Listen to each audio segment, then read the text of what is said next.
Assalamualaikum warahmatullahi wabarakatuh. Perkenalkan, nama saya Vicky Iqbal Dinata dari 10 TKJ 2. Di sini saya akan meringkas catatan sejarah. Bab 1. Pengertian sejarah. Secara etimologis, kata sejarah berasal dari bahasa Arab yaitu syajaratun, yang berarti pohon. Pohon ini kemudian dihubungkan dengan skikmat dari silsilah keluarga raja dari dinasti tertentu. Kata sejaratun diserap dari bahasa Melayu, berubah menjadi sejarah, dan bahasa Indonesia menyebutnya dengan sejarah. Kata sejarah di sini masih dalam arti yang semula, yaitu silsilah atau keturunan. Definisi sejarah menurut KBBI. 1. Asal-usul keturunan atau silsilah. 2. Kejadian atau peristiwa yang benar-benar terjadi pada masa lampau dan riwayat. 3.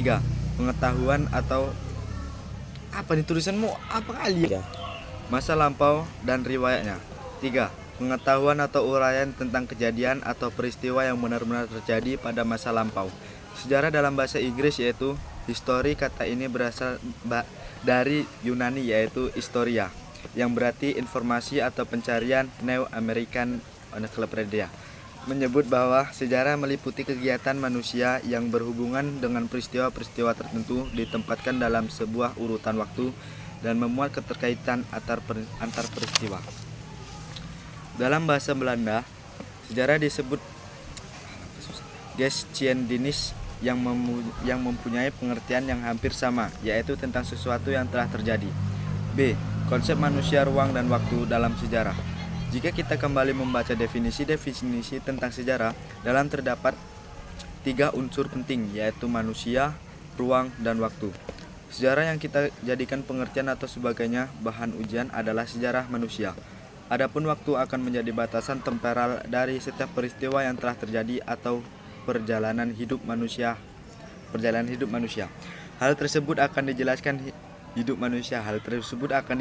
lebih lanjut dalam uraian tentang konsep untuk sehingga setiap kajian tentang peristiwa akan selalu melibatkan manusia di dalamnya. Sejarah yang kita jadikan pengetahuan atau sebagai bahan kejadian adalah sejarah manusia. Peristiwa ataupun kejadian dari masalah yang lalu selalu berlangsung dalam batasan ruang atau tempat tertentu. Unsur ruang yang menjadi tempat terjadinya peristiwa akan memberikan gambaran yang jelas kepada kita bahwa peristiwa itu memang ada dan nyata. Adapun waktu akan menjadi batasan temporal dari setiap peristiwa yang telah terjadi akan perjalanan hidup manusia. Sejarah manusia tidak dapat terlepas dari waktu. Hal tersebut akan dijelaskan lebih lanjut dalam uraian tentang konsep. C. Cara berpikir kronologis dalam mempelajari sejarah. Sejarah mengajarkan kepada kita cara berpikir kronologis. Artinya, berpikir secara runtut sesuai dengan urutan waktu terjadinya suatu peristiwa. Konsep kronologis akan memberikan kepada kita gambaran yang utuh tentang peristiwa atau perjalanan sejarah dari tinjauan aspek tertentu. Adapun dalam kehidupan sehari-hari, konsep berpikir kronologis ini sangat diperlukan jika kita ingin memecahkan masalah tanpa berpikir secara runtut dan berkesinambungan dalam mengidentifikasi fisikan suatu permasalahan. Kita akan dihadapkan pada pemecahan permasalahan dan atau pemberian solusi yang tidak tepat. Secara etimologis, kata kronologis berasal dari bahasa Yunani yaitu kronos dan pragos. Berasal dari waktu, dan logos berarti uraian atau ilmu. Jadi, kronologi adalah ilmu tentang waktu yang membantu untuk menyusun peristiwa atau kejadian sejarah sesuai urutan waktu terjadinya peristiwa sejarah diawali sejak keberadaban manusia di muka bumi. Untuk itu, diperlukan adanya pembagian waktu dalam sejarah yang dapat ditinjau dari berbagai aspek. Cara berpikir kronologis dapat dipermudah kita dalam melakukan rekonstruksi terhadap semua peristiwa masa lalu dengan tepat. Kronologi sangat penting agar terhindar dari akronisme. Akronisme adalah penempatan peristiwa, latar, setting, tokoh, ataupun dialog yang tidak sesuai dengan tempat dan waktu terjadinya peristiwa. Kronologi juga membantu kita agar dengan mudah dapat menghubungkan dan membandingkan peristiwa sejarah yang terjadi di suatu tempat yang berbeda, tetapi dalam waktu yang sama. Contohnya pada Agustus 1945, pihak sekutu menjatuhkan bom atom di Hiroshima dan Nagasaki, mengakibatkan kekalahan Jepang pada bulan dan tahun yang sama. Bangsa Indonesia memproklamasikan kemerdekaan. D. Cara berpikir diakronik dalam mempelajari sejarah. Secara etimologis, kata diakronik berasal dari bahasa Yunani, yaitu dia dan kronos. Dia mempunyai arti melintas, melampaui, atau melalui. Sedangkan kronos berarti waktu. Jadi diakronik adalah sesuatu yang melintas, melalui, dan melampaui dalam batasan waktu. Setiap peristiwa yang terjadi dibatasi oleh waktu, contohnya sebagai berikut. 1. Masa pemerintahan Raya Hayam Wuruk berlangsung antara tahun 1350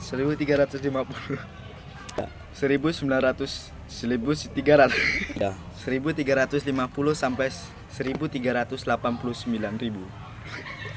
Perang Diponegoro, Perang Jawa berlangsung pada tahun 1000. Perang Jawa berlangsung antara tahun 1825 sampai 1830. 3.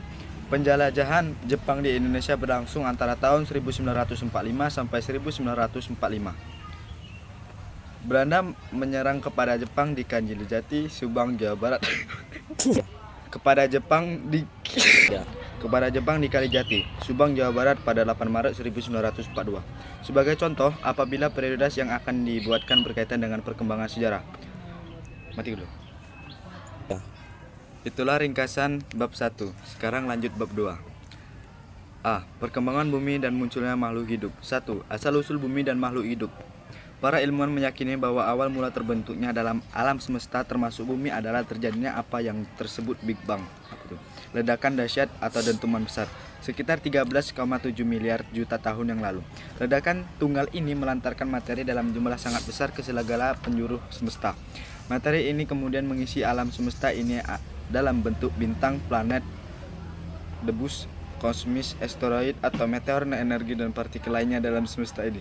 3. Energi dan partikel lainnya dalam semesta ini. Ringkasannya membentuk sistem tata surya. Sebagai hasil dan lantaran dahsyat itu, bumi awalnya berbentuk gumpalan gas yang panas dan terus-menerus berputar, semakin lama semakin mendingin dan akhirnya berbentuk bola padat. Proses ini telah berjalan panjang atau berevolusi kurang lebih 2,5 miliar tahun hingga mencapai keadaan seperti sekarang. Menurut geologi, yaitu ilmu pengetahuan mempelajari tentang bumi secara keseluruhan, proses perkembangan bumi ini dibagi menjadi 4 tahapan masa, yaitu Archeum dan Paleozoikum. Masa Mesozoikum. Kelan masa Nozoikum. A. Masa Arkaikum. Masa ini merupakan masa yang tertua, diperkirakan 2, miliar tahun yang lalu. Keadaan bumi masih lebih bersih menyerupai gumpalan bola gas, dan kulit bumi juga sedang dalam proses pembentukan pada masa ini. Belum ada tanda-tanda kehidupan karena temperatur bumi memang masih sangat tinggi, sehingga tidak dapat kemungkinan adanya makhluk hidup. B. Masa Paleozoikum. Masa ini berlangsung sekitar 500 sampai 245 juta tahun yang lalu. Kondisi bumi sudah lebih stabil meskipun secara menyeluruh belum dapat dikatakan demikian. Temperatur bumi mendingin dan mulai terlihat adanya tanda-tanda kehidupan berupa makhluk bersel atau yang lebih dikenal namanya mikroorganisme. Selanjutnya muncul hewan sejenis ikan tak berahang, Trilobetia. Hewan amfibi bintang yang dapat hidup di 2 tempat, di darat dan di air, dan beberapa jenis tumbuhan ganggang. Oleh karena itulah masa ini dinamakan dengan zaman primer, zaman kehidupan pertama. C. Masa Mesozoikum.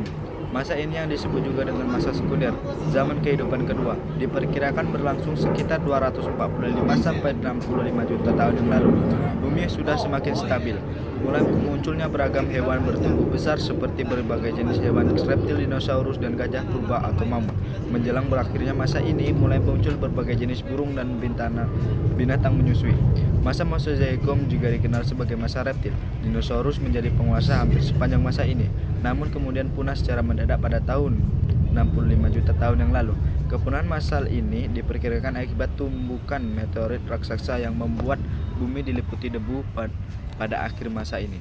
Mulai muncul jenis mamalia. D. Masa Neozoikum. Pada masa ini hewan berukuran besar sudah mulai jauh berkurang. Masa ini dibedakan menjadi 2 zaman, tersier dan zaman kuarter. 1. Zaman tersier. Zaman ini berlangsung sekitar 60 juta tahun yang lalu. Hal terpenting pada zaman ini adalah munculnya jenis primata seperti kera. 2. Zaman kuarter. Zaman ini dibagi dalam 2 kala, yaitu kala Pleistosen dan Diluvium. Kala Holocene dan Alufisium. Pada kala Pleistosen diperkirakan manusia purba mulai muncul Dan pada kala Holocene, manusia purba telah berkembang lebih sempurna lagi, yaitu jenis Homo sapiens dengan ciri-ciri seperti manusia sekarang. Udah.